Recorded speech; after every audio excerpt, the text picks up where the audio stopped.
तो बच्चों JEE main 2023 shift 1 24 of January का ये पेपर चल रहा है केमिस्ट्री का, और हम लोग लेके आ रहे हैं अब question number 11। How many reactions are spontaneous for independent reactions delta H and delta S values are given. देखिए कुछ रिएक्शंस हैं जिनके लिए डेल्टा एच और डेल्टा एस के कॉम्बिनेशंस दिए हुए हैं, और आपसे पूछा है कि इनमें से कौन कौन सी रिएक्शन 300 केल्विन पर स्पॉन्टेनियस होंगी। तो आपको पता ही है कि भाई टेम्परेचर प्रेशर अगर कांस्टेंट है और उस कंडीशन में अगर हम डेल्टा जी चेक कर लेते हैं, delta H minus T delta S gives energy of reaction निकालेंगे, delta H minus T delta S. जिस केस में भी ये नेगेटिव आएगा वो reaction under the given conditions spontaneous होंगी। तो इन सभी केसेस में, चारों केसेस में इंडिपेंडेंटली आपको ये चेक करना है। जिसमें भी ये वैल्यू नेगेटिव आएगी वो ऑप्शंस काउंट करके और इंटीजर के सवाल में आपको आंसर देना है। तो फर्स्ट वाले में हम चेक करेंगे, डेल्टा जी नेगेटिव आएगा तो ये स्पॉन्टेनियस होगा। सेकंड वाले में चेक करेंगे तो डेल्टा जी पॉजिटिव आएगा, और वैसे भी दिख रहा है डेल्टा एच पॉजिटिव है और डेल्टा एस नेगेटिव है। ये एक्सप्रेशन जो डेल्टा जी का है ये कभी भी नेगेटिव हो ही नहीं सकता, तो ये नॉन स्पॉन्टेनियस आएगा। ऐसे ही बेटा वाले में भी चेक करेंगे। थर्ड वाले में टेम्परेचर को यूज करना पड़ेगा, और जब हम इसको चेक करेंगे तो ये डेल्टा जी पॉजिटिव दे रहा है, इसका मतलब नॉन स्पॉन्टेनियस। और लास्ट वाला जिसमें डेल्टा एच नेगेटिव है और डेल्टा एस पॉजिटिव है, ये कॉम्बिनेशन कभी भी डेल्टा जी पॉजिटिव दे ही नहीं सकता। It is always gives delta G negative. तो ये फोर्थ वाला भी स्पॉन्टेनियस हो गया। इसका मतलब इन चारों में से कितनी रिएक्शंस स्पॉन्टेनियस रिएक्शन की कैटेगरी में आएंगी? The answer is 2। Thermo dynamics का क्वेश्चन है जिसमें थर्मो केमिस्ट्री को भी यूज किया गया है।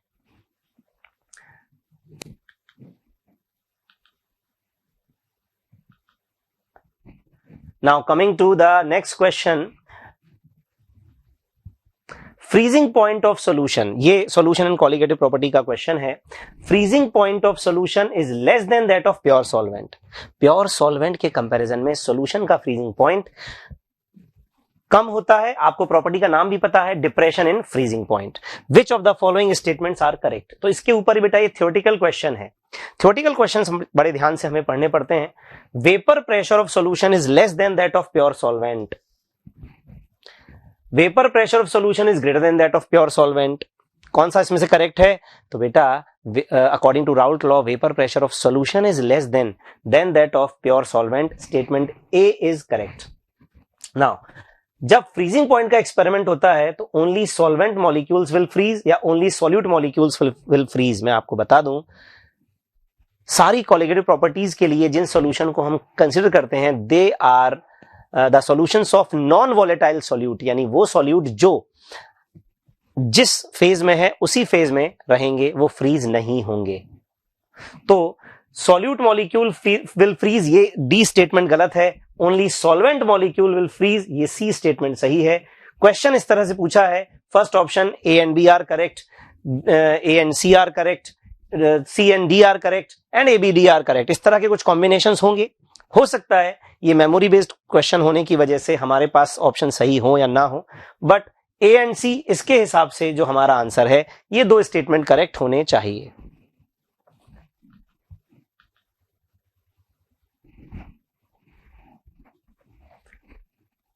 Now coming to the next question, find correct order of covalent character. Chemical bonding के क्वेश्चन चैप्टर का क्वेश्चन है। सिंपल, के एफ और के आई कोवेलेंट कैरेक्टर चाहिए, जिसके लिए आपको फजान रूल लगाना पड़ेगा। इन दोनों में अगर हम ध्यान से देखें तो के आई में size of anion is more, और एनायनिक साइज ज्यादा होने की वजह से इसमें पोलराइजेबिलिटी ज्यादा है और इसलिए कोवेलेंट कैरेक्टर ज्यादा है। स्टेटमेंट ए में कोवेलेंट कैरेक्टर के आई में ज्यादा है। बी में CuCl NaCl, CuCl में Cu प्लस और NaCl में Na प्लस। एनायन सेम है, कैटायन में अंतर होगा, साइज और चार्ज का नहीं, कॉन्फ़िगरेशन का। कॉपर प्लस 3D10, इसका मतलब pseudo inert, Na plus 2p6 inert gas. तो 3D10 सूडो इनर्ट है और सूडो इनर्ट वालों की पोलराइजिंग पावर ज्यादा होती है, और इसलिए CuCl में कोवेलेंट कैरेक्टर ज्यादा है, यानी ये भी करेक्ट माना जाएगा। तीसरा है LIF और KF। LIF इसमें देखो एनायन सेम है और कैटायन दोनों ही +1 है, कैटायन के साइज का अंतर है, Li प्लस छोटा होने की वजह से पोलराइजिंग पावर ज्यादा अकॉर्डिंग टू फजान रूल। इसमें भी ये कोवेलेंट कैरेक्टर सही दिया है, तो तीनों ही करेक्ट हैं। इसका मतलब A, B एंड C इन सभी में कोवेलेंट कैरेक्टर का करेक्ट ऑर्डर ही दिया हुआ है। ये क्वेश्चन आया है बच्चों आयनिक इक्विलिब्रियम के चैप्टर का। Buffer solution of pH5 is prepared by mixing 25 ml 0.2 molar sodium acetate and 25 ml 0.02 molar acetic acid। Acetic acid का Ka आपसे पूछा है, ठीक है। तो बफर सॉल्यूशन है, स्टैंडर्ड क्वेश्चन है। 25 ml और 25 ml जब हम सोडियम एसीटेट और एसिटिक एसिड मिलाएंगे तो बेटा इक्वल वॉल्यूम मिलाने पर आप सभी को पता है कंसंट्रेशन हाफ हो जाती है। तो इस क्वेश्चन में CH3COOH की कंसंट्रेशन हो गई है 0.1 और CH3COONA की कंसंट्रेशन हो गई है 0.01। ठीक है, इसको Na ये H है तो ये 0.01, एक मिनट, 0.01 और ये 0.1 मोलर। क्यों हुई ऐसी? क्योंकि कंसंट्रेशन हाफ हो जाती है जब इक्वल वॉल्यूम दो सॉल्यूशन मिक्स किए जाते हैं। इसके बाद आपको बफर का फॉर्मूला लगाना है, pH is equal to pK plus log 0.1 upon 0.01 Henderson equation.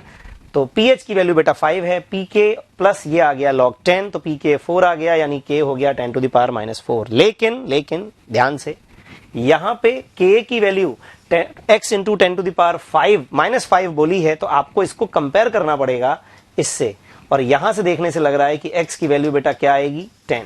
तो ये क्वेश्चन भी इंटीजर वाले का ही एक क्वेश्चन है और ये x की वैल्यू 10।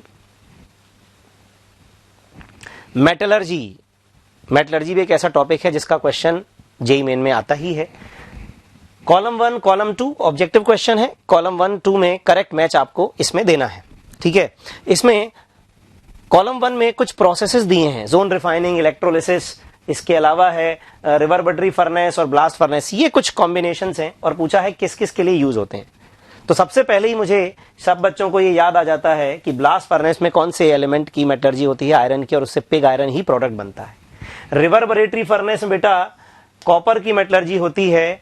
इलेक्ट्रोलिसिस की जाती है एल्यूमिनियम की रिफाइनिंग के लिए, जो कि है हूप्स प्रोसेस, और एल्यूमिनियम की मेटलर्जी भी इलेक्ट्रोलिसिस से ही होती है, Hall Heroult process. Now zone refining is used for the purification of silicon to obtain ultra pure semiconductor type का जो आपको प्योरिटी चाहिए वो जोन रिफाइनिंग में है। तो ए का आंसर मैच कर रहा है आर, ए का आंसर मैच कर रहा है आर, बी का आंसर यानी इलेक्ट्रोलिसिस मैच कर रहा है 2 क्यू, सी का आंसर रिवर्बरेटरी फर्नेस है एस यानी कॉपर, और डी है ब्लास्ट फर्नेस यानी।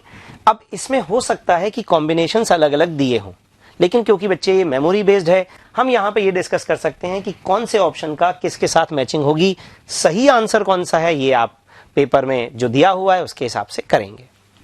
केमिकल काइनेटिक्स का बेटा एक सवाल और है, how many statements are correct regarding Arrhenius equation. देखिए आप ये बात समझ लें, 12th के सेक्शन के 12th के चैप्टर्स के सबके क्वेश्चन आईआईटी में जेईई मेन में आते हैं।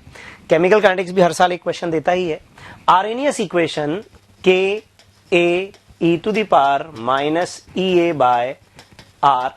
ठीक है। इसमें आपसे कुछ स्टेटमेंट पूछे गए हैं और पूछा है इनमें से कितने करेक्ट हैं। क्वेश्चन इंटीजर टाइप ही लगा है।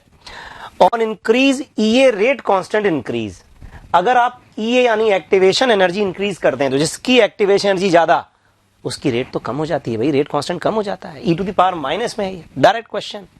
Then slope of graph between ln(k) versus T is, slope निकालिए, ln(k) is equal to ln(a) minus EA/RT।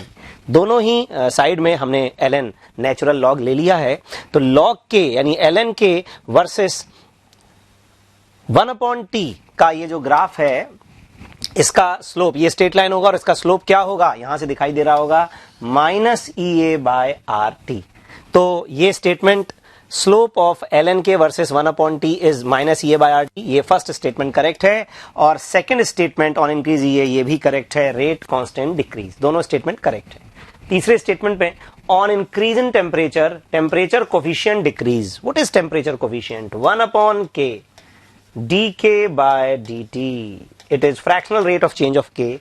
It is equal to EA upon RT square. तो अगर टेम्परेचर हम बढ़ाते हैं तो आप देख सकते हैं टेम्परेचर कोफिशिएंट यानी ये पूरा RHS डिक्रीज होगा. लिखा हुआ है डिक्रीज, इसका मतलब थर्ड ऑप्शन भी करेक्ट है. ये तीनों ऑप्शन करेक्ट हैं. Fourth, on increase in activation energy fraction of molecules crossing activation barrier increase.